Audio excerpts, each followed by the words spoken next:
नमस्कार. अखिल भारतीय वाणी समाज प्रबोधन संस्था आयोजित ऑनलाईन मार्गदर्शन सत्रात मी भूषण सोंजे आपलं सर्वांचं मनपूर्वक स्वागत करतो. आज आपण नवीन विषय घेऊन एका नवीन विषयाविषयी मार्गदर्शन घेणार आहोत. विषय आहे स्पर्धा परीक्षा, विविध क्षेत्रांचे प्रवेशद्वार आणि त्या संदर्भातील दृष्टिकोन आणि रणनीती. मार्गदर्शक म्हणून आज आपल्याला वक्ते लाभलेले आहेत Shri Dheeraj ji Sonje, CEO Ahmedabad cantonment board, Indian defence estate service मध्ये ते कार्यरत आहेत. यापूर्वी त्यांनी राज्यसेवा परीक्षा सुद्धा पास केलेली आहे. सहाय्यक विक्रीकर आयुक्त म्हणून ते 2013 साली कार्यरत होते आणि 2014 साली ते उपजिल्हाधिकारी म्हणून सुद्धा सिलेक्ट झालेले होते. असं हे दिग्गज व्यक्तिमत्व आज आपल्याला वक्ता म्हणून लाभलेलं आहे.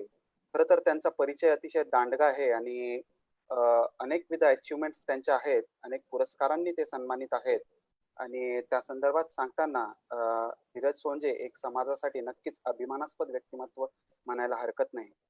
पुढील मार्गदर्शनासाठी मी धीरजजी सोंजे यांना विनंती करतो की आपण पुढील मार्गदर्शन करावं. धीरजजी सोंजे.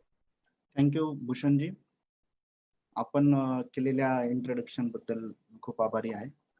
आजचा टॉपिक आहे स्पर्धा परीक्षा, विविध क्षेत्रांचे प्रवेशद्वार, दृष्टिकोन आणि रणनीती.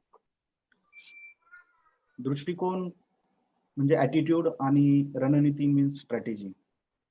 बऱ्याच वेळेस मराठी शब्द समजायला खूप अवघड जातात कारण आपण बोली भाषेत त्यांना वेगळं समजतो. कॉम्पिटिटिव्ह एक्झामिनेशन का कराव्यात हे सर्वप्रथम मी तुम्हाला सांगू इच्छितो. आज प्रत्येकाला इच्छा असते की आपण काहीतरी करावं, समाजासाठी काहीतरी करावं, आपण दुसऱ्याच्या जीवनात काहीतरी आमूलाग्र बदल घडवून आणावा. त्यासाठी एक वर्ड आहे जो या कॉम्पिटिटिव्ह एक्झामिनेशन मध्ये त्याने मला माझी नोकरी सोडायला प्रवृत्त केलं आणि कॉम्पिटिटिव्ह एक्झामिनेशन साठी तयारी करण्यास भाग पाडलं. The word is difference. जर तुम्हाला दुसऱ्याच्या आयुष्यात डिफरन्स करायचा असेल, if you want to make difference, then माझ्या मते कॉम्पिटिटिव्ह एक्झामिनेशन सारखं क्षेत्र नाही. कारण बोलणं फार सोपं असतं, बदल घडवणं फार अवघड असतं. अगदी छोट्या छोट्या गोष्टींसाठीही खूप मेहनत घ्यायला लागते. जसं की आपण बघतोच आहे, साधं कचरा हा कचऱ्याच्या पेटीत टाकायला आपल्याला 2 ते 3 वर्ष कंटिन्यू, प्रधानमंत्री पासून तर ग्रामसेवकापर्यंत सगळ्यांना मेहनत घ्यायला लागली आणि लोकांना शिकवायला लागलं की कचरा हा डब्यात टाका. तसंच मी हा डिफरन्स या वर्ड कडे अट्रॅक्ट होऊन मी ठरवलं की स्पर्धा परीक्षा कराव्यात. तर स्पर्धा परीक्षा जनरली UPSC, लोकसेवा आयोग, ज्याच्या थ्रू 24 सर्व्हिसेस आहेत, डिफरंट 24 सर्व्हिसेस इन विच तुम्ही तुमचं करिअर करू शकतात. त्याच्यात IAS, IPS, IRS, railway services, defence services, त्यानंतर डॅनिक्स, ज्या दिल्ली ऍडमिनिस्ट्रेटिव्ह सर्व्हिसेस आहेत. त्या पलीकडे दुसरी एक्झामिनेशन असते इंडियन फॉरेस्ट सर्व्हिसेस, ज्याच्या थ्रू आपण district forest officer, range forest officer या सगळ्या महत्वाच्या पदांवर काम करू शकतो.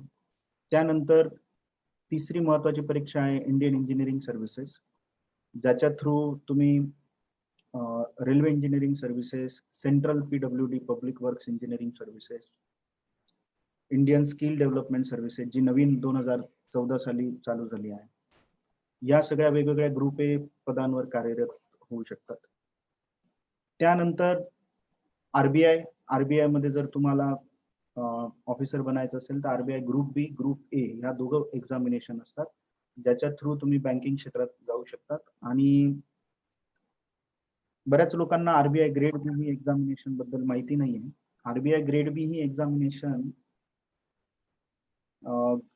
ज्याच्यात ग्रुप बी म्हणजे गव्हर्नमेंट मध्ये ग्रुप ए ऑफिसर असतो आणि जर तुम्ही ते पास झाले तर तुम्हाला इव्हन डेप्टी गव्हर्नर पण बनता येतं. भारतात 4 डेप्टी गव्हर्नर असतात आणि एक गव्हर्नर असतात आरबीआयचे. तर 4 मध्ये 2 ही या परीक्षांमधून जर तुम्ही पास झाले तर ते कॅडरवाले बनतात. तसंच ग्रुप ए पण आरबीआय परीक्षा घेते. त्या पलीकडे नाबार्ड, ईपीएफओ, नंतर इन्शुरन्स कंपन्यांचे ग्रुप ए ऑफिसर्स, त्यानंतर बँकिंग पीओच्या एक्झाम्स असतात ज्याच्या थ्रू तुम्ही बँकमध्ये बँक पीओ मध्ये पण ग्रुप ए, ग्रुप बी अशा एक्झाम्स असतात ज्याला आयबीपीएस एक्झाम्स म्हणतात. याच्यानंतर ग्रॅज्युएशन नंतर जर आपण कॉम्पिटिटिव्ह एक्झामिनेशन बघितल्यात तर गेट एक्झाम आली. बऱ्याच लोकांना माहित नसतं की ज्या गव्हर्नमेंट पीएसयू कंपनीज आहेत, पब्लिक सेक्टर अंडरटेकिंग्स, जशा की आयओसीएल, बीपीसीएल, ओएनजीसी, सेल, गेल, भेल, ऑल दिस म्हणजे ज्या महारत्न कंपन्या आणि नवरत्न कंपन्या आहेत, याच्यात जर तुम्हाला जॉब हवा असेल तर तुम्हाला गेटची तयारी करायला लागते. आणि गेट दिल्यानंतर एक तर तुम्ही गेटवर एमटेकचं पण ऍडमिशन घेऊ शकतात किंवा तुम्हाला पीएसयू मध्ये जॉब पण मिळू शकतो. याच्या पलीकडे जर आपण राज्यसेवेत बघितलं तर एमपीएससी म्हणजे राज्य शासनासाठी, राज्य शासनाच्या याच्यात पण इंजिनिअरिंग सर्व्हिसेस आहेत ज्याच्या थ्रू स्टेट पीडब्ल्यूडी जाता येतं. त्यानंतर आर्किटेक्ट, प्लॅनर्ससाठी वेगळ्या एक्झाम्स आहेत. त्यानंतर ज्या ग्रुप बी नॉन गॅझेटेड साठी आहेत त्या STI, त्यानंतर PSI, जी ग्रुप बी गॅझेटेड पोस्ट आहे, अशा वेगवेगळ्या एक्झाम राज्यसेवा पण कंडक्ट करतात. बेसिकली माहिती याच्यासाठी देणं गरजेचं आहे की आपण कोणतीही कॉम्पिटिटिव्ह एक्झामिनेशन निवडली त्याच्या पाठीमागचं जो एक कारण आहे हे एकच असतं, आपण का करावं. जर हे कारण खूप मोठं असेल तर तुम्हाला त्याच्यापासून प्रेरणा मिळायला फार सोपं जातं. कारण कॉम्पिटिटिव्ह एक्झामिनेशन हा दररोजचा स्ट्रगल आहे. याच्यात तुम्हाला संघर्ष हा दररोज करायचा आहे, प्रत्येक सेकंदाला करायचा आहे. आणि हा संघर्ष सॅक्रिफाईस तुमच्याकडून एक्सपेक्ट करतं. कॉम्पिटिटिव्ह एक्झामिनेशनची तयारी ही एवढी सोपी नाही आहे. कोणतंही मोठं सक्सेस जर तुम्हाला आयुष्यात अचीव करायचं असेल तर त्याच्यासोबत तुम्हाला सॅक्रिफाईस पण करायला लागतं. There is a proverb, great success demands great sacrifice. तर हे सॅक्रिफाईस काय असतं? तर हे सॅक्रिफाईस असतं बेसिकली तुम्ही कंटिन्यू तुम्हाला अभ्यास करायला लागतो. तुम्ही तुमच्या मित्रांसोबत बाहेर जाऊ नाही शकत, म्हणजे तुम्ही मूवीलाच नाही जाऊ शकत. You have to sacrifice your fun time. You have to sacrifice जे पब्लिक गॅदरिंग्स असतात, जसे की आपण लग्नाला जाणं, मित्राच्या किंवा आपल्या घरात किंवा फिरायला जाणं, या सगळ्या गोष्टी तुम्हाला सॅक्रिफाईस करायला लागतात. असे बरेच सॅक्रिफाईस तुम्हाला छोटे छोटे छोटे छोटे एवढे करायला लागतात आणि त्याच्यातूनच हा संघर्ष पुढे जात असतो. तर कॉम्पिटिटिव्ह एक्झामिनेशन का करावं या विषयावर आपण बोलतोय. तर मी का केलं तर मला डिफरन्स घडवायचा होता. डिफरन्स मी या मताचा आहे, मी आयुष्यात 2 लोकांच्याही जीवनात जर चांगला बदल घडवू शकलो तर थेंबे थेंबे तळे साचे. बोलणं फार सोपं असतं.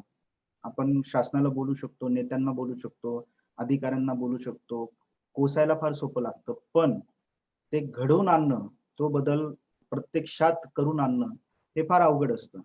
आणि जर आपल्याला वाटतं की आपण काहीतरी करावं, नुसतं बोलू नये, तर मग 100% कॉम्पिटिटिव्ह एक्झामिनेशन म्हणजे स्पर्धा परीक्षा हे तुमचं क्षेत्र आहे. जर तुम्हाला वाटत असेल की तुम्हाला बदल घडवायचा आहे, तुम्हाला स्वतःची आयडेंटिटी घडवायची आहे. बदल घडवणं हा एक वेगळा प्रिझम झाला की ज्याच्यातून तुम्ही सोसायटीला हे करू शकता. दुसरं बऱ्याच लोकांचं एक कारण असतं की मला स्वतःची एक आयडेंटिटी निर्माण करायची आहे. मला माझ्या पॅरेंट्सला प्राऊड करायचंय, मला माझं स्वतःचं नाव घडवून आणायचंय. आज लोकांनी माझ्या नावाने माझ्या पालकांना ओळखलं पाहिजे, माझ्या फॅमिलीला ओळखलं पाहिजे की नाही हे माझे पालक आहेत. मी स्वतः काहीतरी माझी आयडेंटिटी घडवून I should make everyone proud. तर ऑब्विसली हे सगळ्यांचं म्हणजे हे सगळ्यांनाच वाटतं आणि बऱ्याच वेळेस याच्यासोबतचे आयडेंटिटी सोबत जे बरेच फॅक्टर्स असतात, पर्क्स, सोशल प्रेस्टीज, स्टेटस. बऱ्याच वेळेस बॉलिवूड मूवीज मधून पण लोक प्रेरित होतात. काय हरकत नाही, प्रेरित होणं महत्वाचं आहे, पण स्पर्धा परीक्षा का कराव्यात याच्यासाठी तुमचं जे कारण आहे ते खूप स्ट्रॉंग असलं पाहिजे. म्हणून जर तुमच्याकडे कारण जर स्ट्रॉंग नसेल तर तुम्ही प्रवासच तो करू नाही शकत आणि मग तुमची तेवढं मोटिवेशनच तुमच्याकडे राहत नाही. कारण कॉम्पिटिटिव्ह एक्झामिनेशन्स मध्ये अपयश, यश या सगळ्या बाजू तुम्ही एक्सपेक्ट करू शकतात. कुठे ना कुठे तुम्हाला ठेच लागणारच आहेत, कुठे ना कुठे तुम्ही मिस्टेक कमिट करणारच आहात, कुठे ना कुठे तुम्हाला असं वाटेल की अरे मी काय याच्यात आलो. पण एक नेहमी लक्षात ठेवा, जेव्हा तुम्हाला वाटतं की तुम्हाला अपयश आलं आहे, तेव्हा यश फक्त तुमच्यापासून 2 पाऊल पुढे असतं. त्या 2 पाऊल घेण्यासाठी तुम्ही मेहनत करणं फार महत्वाचं राहतं. नाही की त्याच्यापासून पाठीमागे फिरून त्याला नाही बाबा माझ्याकडून होत नाही, मी सोडून देईन. त्याच्यामुळे ही जी जिद्द आहे, ते 2 पावलं उचलण्यासाठी, तो संघर्ष करण्यासाठी, काही गोष्टी सॅक्रिफाईस करण्यासाठी एक स्ट्रॉंग गोल, एक स्ट्रॉंग मोटिवेशन तुम्हाला असणं आणि त्यावरून मग तुम्हाला छोट्या-छोट्या गोल्स जे तुम्ही सेट करणार, की मी आज एवढा अभ्यास करायचा, मी आज असं करणार आहे, मी अशी तयारी करेल, मी अशी स्ट्रॅटेजी आणेल. त्याच्यामधूनच तुमचा ॲटिट्यूड तयार होतो. मधूनच तुम्हाला आयुष्यभर एक प्रेरणा मिळत राहील, की मी का कॉम्पिटिटिव्ह एक्झामिनेशनची तयारी केली. ऑफिसर झाल्यानंतरही बरेच लोकं विसरून जातात, की त्यांनी कशासाठी ही तयारी केली. पण मला सांगावंसं वाटतं, की आपला ॲटिट्यूड आणि आपलं जर मोटिव्हेशनची जर उद्दिष्ट चांगलं असेल, जर तुम्ही नुसतं पर्क्स आणि सोशल स्टेटससाठी जर इकडे येत असाल, तर मग अधिकारी झाल्यानंतर मग आपण विसरून जातो, की आपण कशासाठी आलोय. मग तो माणूस फक्त स्वतःसाठी काम करतो, तो दुसऱ्यांसाठी काम नाही करत आणि तोच माणूस नंतर विसरतो, की एकेकाळी मी त्याच लाईनमध्ये उभा होतो आणि मी त्याच अधिकाऱ्यांना शिव्या देत होतो, की बाबा तुम्ही का बरं लाईन तोडून दुसऱ्याला फायदा दिला. पण जर तुम्हाला लोकांना फायदा करून द्यायचा असेल, गरीब माणसाला, गरजू माणसाला, सगळ्यांनाच, तर तुम्हाला हे मोटिवेशन जे आहे, तुमचं मॉरल ज्या व्हॅल्यूज आहेत, जे इथिक्स आहेत, हे खूप महत्वाचं आहे, की त्याच्यामुळेच तुम्ही आयुष्यभर तुम्हाला एक फाउंडेशन मिळतं आणि त्याच्यानंतर तुम्ही सगळ्या गोष्टी अचीव्ह करू शकता. तुमचा संघर्ष, तुमचं सॅक्रिफाईस, तुमची मेहनत, तुमचं हार्डवर्क, तुमचं डेडिकेशन या सगळ्या गोष्टी याच्यातूनच फ्लो होणार. त्यामुळे मी या मताचा आहे, की सगळ्यात पहिली गोष्ट तुम्ही का करावं, हे तुम्ही खूप स्ट्रॉंग रिझन्स करून, एक गोल फिक्स करूनच कॉम्पिटिटिव्ह एक्झामिनेशनसाठी तयारी करायला सुरुवात करावी. अवघड काहीच नाहीये. खूप लोकं पहिल्या अटेम्प्टमध्ये फेल होतात, दुसऱ्या अटेम्प्टमध्ये फेल होतात. मी स्वतः तिसऱ्या अटेम्प्टमध्ये पास झालोय. मी तुम्हाला सांगणारच आहे, की माझी कशी जर्नी, माझा प्रवास कसा होता. बऱ्याच वेळेस लोकांना असं वाटतं, की मला ग्रॅज्युएशनमध्ये मार्क कमी होते, तर मी करू की नको? मला हे जमणार नाही. मी कधी क्वांटिटेटिव्ह ॲप्टिट्यूड केलेलंच नाही. मी कधी इतिहास वाचलाच नाही. मी कधी भूगोल वाचलाच नाही. पण काय हरकत नाही. ह्या सगळ्या गोष्टी कारणं आहेत. जर तुमची इच्छा असेल, तर तुम्ही सगळं करू शकतात. काय इतिहास, भूगोल काय एवढं काय अवघड नाही. बाकीचे लोकं वाचतात तर आपणही करू शकतो. तर मी या मताचा आहे, की आणि जे तुम्हाला आवडत नाही ते विषय पण करायचे असतील, तर तुम्ही तेव्हाच करू शकता जेव्हा तुमच्या पाठीमागे त्या स्ट्रॉंग गोल जे आहे, जे तुम्ही ठरवलंय, की हे उद्दिष्ट मला आयुष्यभर साध्य करायचंय, ते आपोआप तुम्हाला या सगळ्या गोष्टी करू शकता. तुम्हाला एक सांगतो, की एम-पी-एस-सी मध्ये सायन्स अँड टेक्नॉलॉजी विज्ञान आणि तंत्रज्ञान एक पेपर असतो. त्यात ॲग्रीकल्चर असतं. मी कधीच आयुष्यात कधी ॲग्रीकल्चर वाचलं नाही, कधी वाचण्यात पण आलं नाही आणि यू-पी-एस-सीच्या अभ्यासात ते ॲग्रीकल्चर कधी येत नाही. तर जेव्हा मी एम-पी-एस-सीचा अभ्यास करत होतो, मला ते काहीच कळायचं नाही. पण मला अधिकारी बनायचं होतं, मला एम-पी-एस-सी क्रॅक करायची होती. त्यामुळे मी वाचलं. जेवढं गरजेचं होतं तेवढं वाचलं. कसं तरी समजून घेतलं आणि माझे म्हणजे माझं लक पण एवढं चांगलं, मी जे वाचलं त्यातून आलं पण आणि मी ॲग्रीकल्चरच्या 20 प्रश्नांपैकी 17 करेक्ट सोडवले होते. तर त्यामुळे माझा स्कोर जो आहे, तो मला उपजिल्हाधिकारी बनायला कामास आला. हे जो 20 पैकी जो 17 मी सक्सेसफुली टॅकल केले त्याच्यामुळे. आणि सरप्रायझिंगली मी बाकीच्या विषयांपेक्षा सगळ्यात जास्त मार्क मी आउट ऑफ त्याच्यात कमवले होते. त्याचं रिझन असं, की मी त्याला खूप मेहनतीने म्हणजे मेहनतीने तयारी केली होती. त्यामुळे तुमचा जर गोल फिक्स असेल तर तुम्ही 100% स्पर्धा परीक्षा करायला सुरुवात करावी. दुसरं असं मी तुम्हाला सांगू शकतो की जेव्हा तुम्ही अधिकारी होतात, तुम्हाला खूप साऱ्या संधी, तुम्हाला खूप सारे चान्सेस मिळतील ज्याच्या थ्रू तुम्ही खूप साऱ्या गोष्टी करू शकता. आता जसं की मी अहमदाबाद कॅन्ट बोर्डला आहे सध्या, त्याच्या आधी मी अमृतसरला होतो. तर आमच्या कॅन्ट बोर्डची एक शाळा होती ज्याच्यात मी जेव्हा गेलो तेव्हा हार्डली 400 मुलं होते. माझ्या 2 वर्षाच्या टेन्युअरमध्ये आम्ही त्या शाळेला खूप सारे बदल घेतले. 400 पासून 1100 ते 1200 मुलं त्याच्यात झालेत. क्वालिटी वाढली. आमच्याकडे अक्षरशः लाईन लागली. आम्हाला लोकांना ऍडमिशन नाही म्हणायला लागलं. आणि मला फक्त 1.5 वर्ष लागला की ज्याच्यात फक्त थोडंसं लक्ष देऊन, थोडं मेहनत घेऊन हा बदल घडवायला. आणि मी जेव्हा तिथून आलो, मला खूप मोठं समाधान होतं की मी एक इन्स्टिट्यूशन घडवलं, एक स्कूल घडवली ज्याच्यात लोकांना 400 ते 1200 मुलं घडवायला 10-10 वर्ष लागून जातात. तसंच आम्ही सॉलिड वेस्ट मॅनेजमेंट, जसं की आता तुम्ही बघता स्वच्छ भारत मिशन मध्ये, त्याच्यासाठी आम्ही सुरुवात केली काम करायला. आम्हाला कोणीही अक्षरशः माणसं मिळत नव्हती. मी स्वतः स्लम्स मध्ये गेलो, स्वतः लोकांशी बोललो आणि मला 80 महिला मिळाल्या ज्या ह्या काम करायला तयार झाल्या. आज त्यांना 80 महिलांना रोजगार आहे. दररोज 2 टाइम सगळ्या घरात ते कचरा घ्यायला येतात आणि त्यामुळे अमृतसर कॅन्टला स्वच्छ भारत मिशन मध्ये अवॉर्ड पण मिळाला. तर याचं एक समाधान आहे की आज मी एक सिस्टीम बसवली, एक इन्स्टिट्यूशन बसवलं, त्याच्यामुळे लोकांच्या जीवनात बदल झाला, लोकांना एक सुविधा मिळाली. आणि हे सगळं करताना तुमच्यात जी एनर्जी, पॉझिटिव्ह एनर्जी येते लोकांच्या समाधान, लोकांचं हास्य बघून, लोकांच्या रिस्पॉन्स बघून, तो तुम्हाला दुसऱ्या जॉबमध्ये नाही मिळणार. त्यामुळे माझं सगळ्यांना तुम्हाला आव्हान आहे, ज्यांना ज्यांना असं वाटतं की मी थोडीशी मेहनत घ्यायला तयार आहे, थोडासा संघर्ष करायला तयार आहे आणि हार्डवर्क, कमिटमेंट द्यायला तयार आहे, तर त्यांनी 100% या क्षेत्रात उतरावं. आज आमच्या वेळेस आम्हाला गायडन्स अवेलेबल नव्हता, पण 2013, 2014 नितीनजी येवला आहे 2011 बॅचचे, असे आता भरपूर सारे अधिकारी आहेत आपल्या समाजात ज्यांनी UPSC पण क्रॅक केलेली आहे, MPSC पण क्रॅक केलेली आहे, जे तुम्हाला गाईड करू शकतात, जे तुम्हाला प्रत्येक वाटेवर तुम्हाला सांगू शकतात की तुम्ही हे बुक्स रेफर केले पाहिजे, तुम्ही अशा नोट्स बनवल्या पाहिजे, तुम्ही हा क्लास लावला पाहिजे, तुम्ही अशी तयारी केली पाहिजे, जेणेकरून तुम्हाला हँड होल्डिंग करायला सगळे लोक तयार आहेत. आमच्या वेळेस ते नव्हतं. आजकाल सोशल मीडिया आहे, आजकाल वेबसाईट्स आहेत, आजकाल सगळं ऍक्सेसिबल आहे. आजकाल व्हिडिओ क्लासेस पण होतात. तुम्हाला दिल्लीला जायचं नसेल तर व्हिडिओ क्लासेस पण आजकाल घरी अवेलेबल आहेत. आणि कोविडमुळे तर आजकाल असं झालंय की आज कन्सेप्टच चेंज झाली आहे एज्युकेशन डिलिव्हरीची.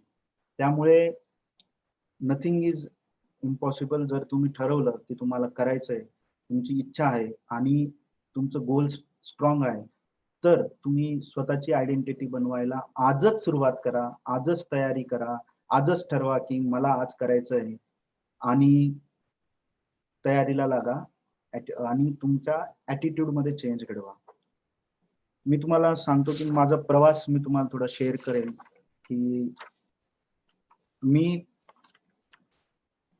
2010 बॅच पास आउट आहे. VJTI कॉलेजमधून मी इंजिनिअरिंग केलं. त्यानंतर मला प्लेसमेंट मिळाली भारत पेट्रोलियम कॉर्पोरेशनमध्ये. तर माझी पोस्टिंग मुंबईलाच होती. मुंबईला फ्लॅट पण होता. एकदम वेल सेटल जॉब होता. गव्हर्नमेंट जॉब होता त्यावेळेस. 2010 साली 8 लाखाचं पॅकेज मिळालं. सगळे घरचे म्हटले आता एकदम छान जॉब आहे, तू तोच कर. 2011 जून मी 1 वर्ष मी जेव्हा गव्हर्नमेंट कंपनीत काम केलं तेव्हा मला जाणवलं की ठीक आहे, हे रुटीन काम करू शकतो, पण याच्यापेक्षा म्हणजे हे काही माझं फ्युचर नाही. मला काहीतरी नवीन वेगळं करायचंय, जेणेकरून माझी एक स्वतःची आयडेंटिटी बनेल, मी लोकांसाठी काहीतरी करू शकतो, मी काहीतरी चांगलं घडवू शकतो. सगळ्यात महत्वाचं, मी काहीतरी चांगलं घडवू शकतो. छोट्या छोट्या गोष्टींनी मी काहीतरी बदल घडवून आणू शकतो. ही एक इच्छा माझ्या मनात तयार झाली. त्यावेळेस मी GRE पण दिली होती आणि कॅट पण दिली होती. मी विचार केला की आता MBA वगैरे करून घेऊ. जनरली इंजिनिअरिंग कॉलेज नंतर ते मनात असतं की आपण MBA करू का चांगला एक कॉर्पोरेट जॉब पकडू. पण मला एका मित्राने सांगितलं की असं असं आहे UPSC पण तुम्ही करू शकतो. त्यानंतर मग मी थोडी याच्याबद्दल माहिती काढली आणि मग मला वाटलं की मी करावं. आणि याबद्दल मी माझ्या बॉसशी डिस्कस केलं. बॉस म्हटला की कशाला जातो, ही गव्हर्नमेंट कंपनी आहे, ऑलरेडी तुला इथे प्रमोशन गॅरंटीड आहे, काम करा नाही करा तुम्हाला प्रमोशन मिळणार आणि हळूहळू तू काय म्हणतात पॅकेज पण वाढून जाईल, सगळं सेटल आहे, बॉम्बेतच आहे, BPCL सारखी कंपनी नाही. त्याच्यामुळे मग मी आणखीन कन्फ्युज झालो. पण मी घरी आलो, मी ठरवलं की नाही की काय करायचं आपल्याला. आपल्याला आयुष्यात थोडंसं मेहनत घेऊन एक नवीन काहीतरी करून दाखवायचं की जे आहे ते चालू द्यायचं. एक आपल्याला मिळालेलं आहे खुशी लाईफ, तेच आपण जगायचं का. मग शेवटी माझं मन म्हटलं की नाही आपण हे नको करायला, आपण करूया तयारी. आणि मी ठरवलं. मग मला बॉसने नाही सांगितलं, माझ्या अप्पर मॅनेजमेंटने मला इंटरव्ह्यूला, एक्झिट इंटरव्ह्यू असते प्रत्येक कंपनीत, ते तुम्हाला ट्राय करतात की तुम्ही जॉब सोडून जाऊ नका. कारण कसं असतं की प्रत्येक कंपनी कोणताही माणूस रिक्रूट करते त्याच्या पाठीमागे खूप सारी कॉस्ट असते, recruitment cost, training cost. So they don't want की तुम्ही लगेच सोडून जावं. मग त्यांनी मला बराच प्रयत्न केला पण मी ठाम राहिलो की नाही. आणि मी रिझाईन करून माझं सगळं सामान घेऊन मी नाशिकला आलो. आणि मग आल्यानंतर मला पप्पा म्हणतात की तू एवढं सामान कशाला घेऊन आलाय. मग त्यांना म्हटलं की नाही मी जॉब सोडून दिला, मला UPSC करायचं आहे. त्यांना थोडं टेन्शन आलं पण ते म्हटले की नाही नाही आम्ही तुला सपोर्ट करू. आणि आय एम व्हेरी फॉर्च्युनेट की मला आई वडिलांनी खूप सपोर्ट केला. कारण सोपं नसतं. त्यांच्या जर तुम्ही दृष्टिकोनाने बघाल की मुलगा वेल सेटल्ड आहे, सगळ्यात मोठा मुलगा आहे, त्याला जॉब लागलेला आहे, आता 1-2 वर्ष त्याने केलं कंटिन्यू की लगेच लग्न करून, असं एक जनरल आयडिया असते. पण त्यांनी सांगितलं नाही तू कर आणि तुला आम्ही सपोर्ट करू, सगळं करू तुला. आणि नंतर काय हरकत नाही, नंतर तुला नाही झालं तर काही ना काही जॉब मिळूनच जाईल, तू एवढं काही विचार करू नको. मग तेव्हा मी चालू केलं. मग मी ठरवलं की मी दिल्लीला जाईल. मी दिल्लीला तयारीला गेलो. 2011ला जूनला मी तयारी सुरू केली. 2012चा अटेम्प्ट दिला. मी दोघं परीक्षांचे प्रिलियम पास झालो, MPSC UPSC, पण मेन्स फेल झालो. मेन्स फेल झाल्यानंतर असं वाटलं की चला पहिला अटेम्प्ट आहे, बऱ्याच चुका झाल्या असतील, कळेल आणि मार्क आल्यानंतर बघू आपण काय करायचं. आणि मग मी SISC मुंबईला ऍडमिशन घेतलं. आणि SISC मुंबईला स्पर्धा परीक्षांसाठी ते तुम्हाला गाईड करतात. बेसिकली UPSC आणि MPSC. UPSC सेंटर आहे ते. तर तिथे कसं झालं की सगळे जे 100 लोकांचा ग्रुप होता, त्याच्यात आम्ही एक साधारण 10 मुलांचा एक ग्रुप बनला छान त्या 100 मध्ये. तर तिथे मग मला म्हणजे खूप साऱ्या गोष्टी कळाल्या ज्या माझ्या मिस्टेक्स होत गेल्या प्रिपरेशन मध्ये. आणि तिथे बरेच मोठे मोठे अधिकारी मार्गदर्शनाला यायचे, कारण मुंबईला होतं, मंत्रालयातले बरेच IAS IPS यायचे, ते तुम्हाला सांगायचे. नंतर तुम्ही स्वतःहून बघायचे की काय चाललंय काय नाही. आणि त्यानंतर मग असं वाटलं की काही नाही, काही खूप मोठ्या मिस्टेक्स मी केलेल्या नाहीयेत, आपण स्ट्रॅटेजी बदलू आणि चालू अभ्यास करू. आणि त्या वर्षी मात्र मी खूप मेहनत घेतली, पहिल्या याच्यापेक्षा डबल घेतली. मी मेन्स पण पास झालो, इंटरव्ह्यूला पण गेलो. आणि इंटरव्ह्यू झाल्यानंतर फायनल सिलेक्शन राहिलं. ज्या दिवशी फायनल सिलेक्शनचा रिझल्ट आला त्या दिवशी मी मुंबईतच होतो. खूप वाईट वाटलं की आपण आता 3 वर्ष इन्व्हेस्ट केलेले आहेत. 2011 पासून तयारी केली आहे, आता 2013 शेवट, म्हणजे 2.5 वर्ष होऊन गेलेले आणि 2 अटेम्प्ट झाले, पण काही होत नाही, काय करावं काही कळेना. पण त्याच वेळेस MPSCच्या प्रिलियम मेन्स आली. मग मी ठरवलं की नाही की आता आपण काय हरकत नाही, UPSC नाही झाली तर आपण MPSC करूया. MPSC करता करता SIC मध्ये मार्गदर्शन मिळालं की MPSC कसं करायचं, काय करायचं. त्यात मग त्या वर्षी मी MPSC क्रॅक केली. पण MPSC त्या वर्षी डेप्टी कलेक्टर आणि DYSP या दोघं पोस्ट नव्हत्या. आणि माझा पहिला प्रेफरन्स मग मी असिस्टंट कमिशनर सेल टॅक्स टाकला होता. तर माझी OBC रँक 2 होती, तर मला असिस्टंट कमिशनर सेल टॅक्स मिळालं. पण मन युपीएससीतच लागलेलं होतं.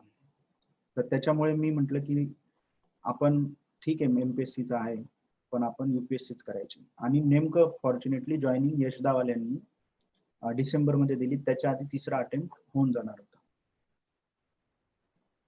पण चालू केली परीक्षा, तयारी चालू केली आणि यशदावाल्यांनी जून मध्येच बोलवलं. त्यावेळेस पृथ्वीराज चव्हाण साहेब सीएम होते. त्यांना असं होतं की मी नवीन पॅटर्न सुरू करेल ट्रेनिंगचा, आणि त्यामुळे त्यांनी आम्हाला जून मध्ये बोलवलं.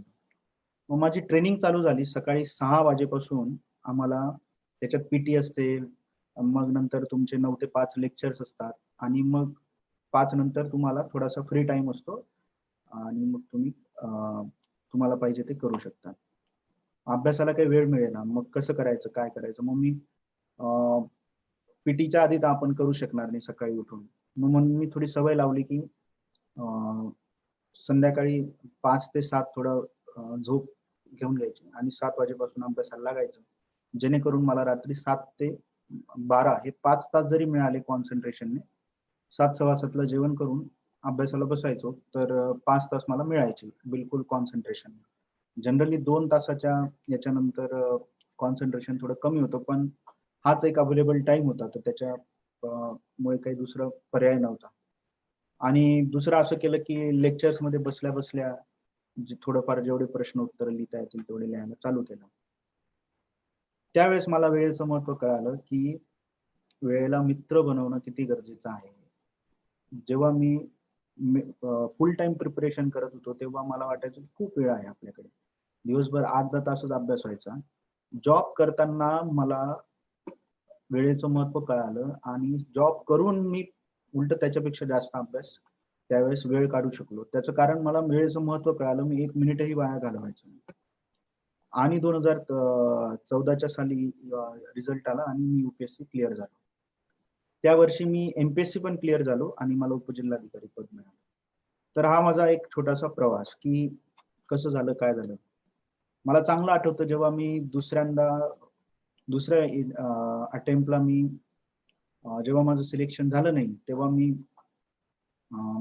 SISC मुंबईचं सेंटर जे आहे, जे स्पर्धा परीक्षा कॉम्पिटेटिव्ह एक्झामिनेशन तयारी करत असतील त्यांना माहिती पण असेल, ते बिलकुल CST स्टेशनच्या अपोजिट आहे. तर तिथून आम्ही मरीन ड्राईव्हला पायी गेलो. मी आणि माझे अजून 2 मित्र होते, आणि आम्ही ढसाढसा रडलो 3 जण तिथे. जे माझे 2 मित्र होते, तो एक जण बोर्डात दुसरा आलेला होता 10वीला, एक जण 10वी-12वी दोघं वेळेस बोर्डात होता, दोघं COEP-तून इंजिनिअरिंग केलेलं. त्यांना वाटलं आपण आता म्हणजे मी पण विजिट आहे, आम्हाला असं वाटलं की यार एवढं प्रीमियम कॉलेजचे मुलं, आपण सगळी मेहनत घेतली, असं तर नाही की हुशार नाही आणि बाकीचे मुलं पास होऊन राहिले या बॅकग्राऊंडचे, आपण कसे नाही होतो. मग आणि 3 वर्ष झाले होते. आम्हाला वाटलं की आता आम्ही जॉब पकडून घेऊ, पण सगळ्यांनी ठरवलं की नाही, एक अटेम्प्ट देऊन टाकू, एवढी मेहनत घेतली तर. आणि इंटरव्ह्यू पर्यंत आलोय. मागच्या वेळेस मेन्स काढली, यावेळेस इंटरव्ह्यू पर्यंत गेलो. आता पुढच्या वेळेस फायनल सिलेक्शन करून टाकू असं. आणि जेव्हा मार्क आले तेव्हा कळालं की फक्त 3 मार्काने राहिलं होतं. त्याच्यामुळे मग खूप आणखीन वाईट वाटलं की एवढी मेहनत घेऊन फक्त त्या 3 मार्कांसाठी परत 1.5 वर्ष तुम्हाला तयारी करायला लागते.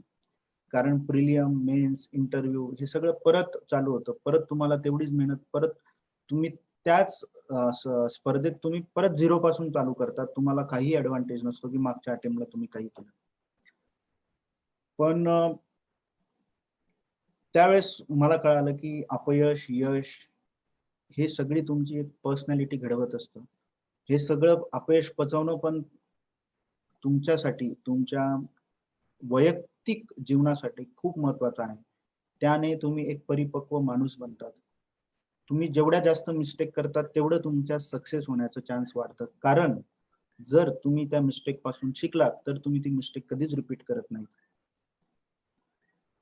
त्यामुळे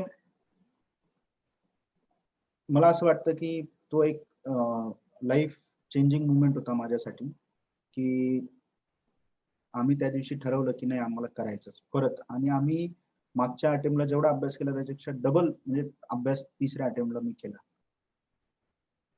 आज ते दोघं मुलं पण IAS आहेत. तर मी एकच म्हणेल की तुमचं जर गोल तुम्ही ठरवलेलं असेल स्ट्रॉंग, तर तुमच्यात ॲटिट्यूड, पॉझिटिव्ह एनर्जी हे सगळं आपोआप फ्लो होत असतं. आणि nothing is permanent, change always happens. तुम्ही पॉझिटिव्हली जर सगळं बघत असाल, तुम्ही मेहनत घेत असाल, तर आपोआप तुमच्यात बदल घडत असतात. आपोआप तुम्हाला चांगले लोक मिळतात, आपोआप तुम्हाला गायडन्स मिळत जातो, आपोआप तुम्हाला तुमच्या चुका कळत जातात आणि तुम्हाला स्वतःला त्या गोष्टीत मोल्ड करत तुम्ही ती स्पर्धा जी आहे ती जिंकायचा प्रयत्न करत असतात. म्हणूनच ऍक्च्युली ही कॉम्पिटिशन आहे आणि ही कॉम्पिटिशन मी या मताचा आहे की कॉम्पिटिशन दुसऱ्यापेक्षा तुमच्या सोबतच जास्त आहे. स्पर्धा परीक्षेत स्पर्धा ही दुसऱ्या सोबत नाहीये, स्पर्धा ही तुमच्या सोबतच आहे. तुम्हाला स्पर्धेत स्वतःबद्दल तुम्हाला ऑनेस्टी ठेवायला लागते. तुम्हाला तुमच्या मिस्टेक्स एक्सेप्ट करायला लागतात, तुम्हाला तुमच्या चुका एक्सेप्ट करायला लागतात, त्याच्यात बदल घडवायला लागतो, तुम्हाला स्वतःला पुश करायला लागतं. जर मी 2 तास अभ्यास करत असेल तर मला हळूहळू 3 तासावर आणायला लागतो, हळूहळू 4 तासावर आणायला लागतो. जर मला आज आता मी इंजिनिअरिंग बॅकग्राऊंड मध्ये असल्यामुळे मी कधी निबंध मला लिहिता येत नव्हता आणि मी मराठी मीडियम मध्ये शिकलेलो असल्यामुळे मला तेवढं असं चांगले वर्ड्स वगैरे पटकन यायचे नाही इंजिनिअरिंगच्या ह्याच्यात. आणि माझं शिक्षण हे 9वी पर्यंत साधारणतः गावात झालंय, त्याच्यामुळे मला थोडा इंग्लिशमध्ये पटकन पटकन सोशल जे सायन्सचे जे सब्जेक्ट्स आहेत त्याच्यात थोडं समजायचं नाही. तर मग जेव्हा मी निबंध लिहायला लागलो तेव्हा एकदम सिंपल जसं आपण 8वी 9वीची मुलं जसं सिंपल निबंध लिहितात तसा निबंध लिहिला. पण मी काही घाबरलो नाही, कोणी हसलं तरी काही हरकत नाही. हळूहळू निबंधाची पण क्वालिटी वाढत गेली, कळत गेलं कसं आहे काय. खूप लोकांचे निबंध वाचले, काय करायला लागतं त्याची प्रॅक्टिस केली. मी म्हणजे साधारण 30 ते 40 निबंध कंटिन्यू लिहिले. दर आठवड्यातून 2 निबंध एसे लिहायचा, त्याच्यात प्रॅक्टिस करायची, टाइम मॅनेजमेंट, त्याचे विचार, कंटेंट आणि तसं करत करत करत करत करत हळूहळू शेवटी चांगला निबंध लिहायला आपोआप शिकलो. खूप काही मोठं म्हणजे त्याच्यात खूप मिस्ट्री आहे आणि खूप अवघड आहे असं काही नाही. जर तुम्ही ठरवलं तर तुम्ही करू शकता. हे एक उदाहरण झालं. तसंच मी या मताचा आहे की कोणताही विषय, आज तुम्ही क्वांटिटेटिव्ह ऍप्टिट्यूड मध्ये वीक असाल किंवा इंग्लिश मध्ये वीक असाल किंवा तुम्हाला वाटत असेल की मला हिस्ट्री आवडत नाही, जिओग्राफी आवडत नाही, तर त्याला तुम्ही घाबरण्याचं कारण नाही.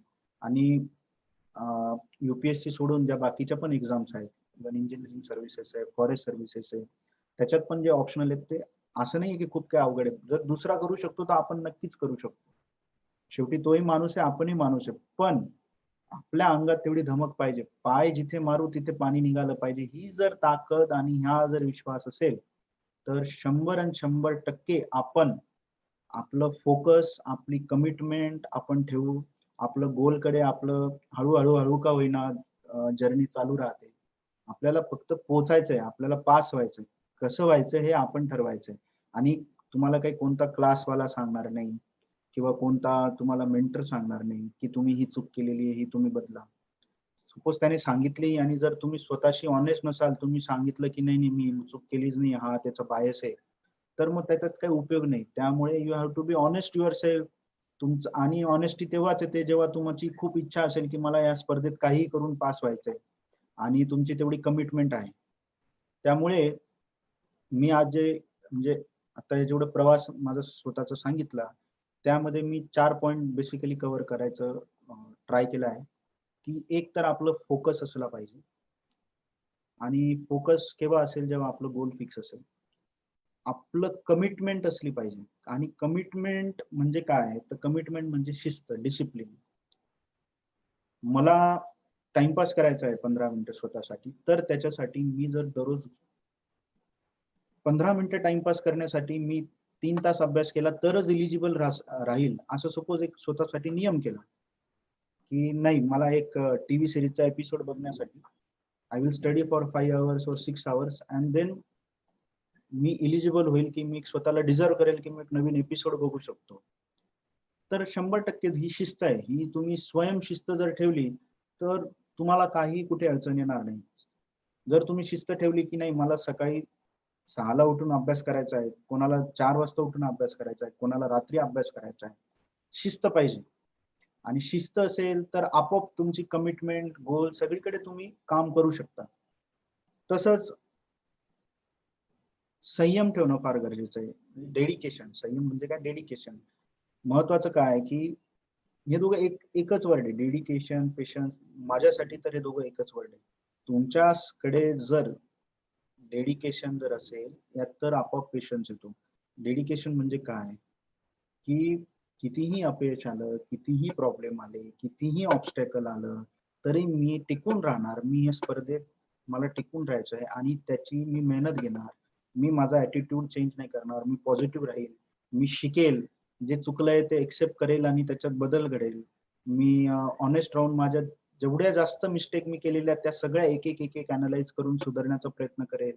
मी पॉझिटिव्हली डिस्कस करेल आणि त्याच्यातून मी काय म्हणतात त्याला माझं यश मिळवण्यासाठी प्रयत्न करेल. जर तुम्ही हे ठरवलं तर मला वाटत नाही की कोणतीही कॉम्पिटिटिव्ह एक्झामिनेशन तुम्ही क्रॅक नाही करू शकत. It's not so difficult, it's very easy.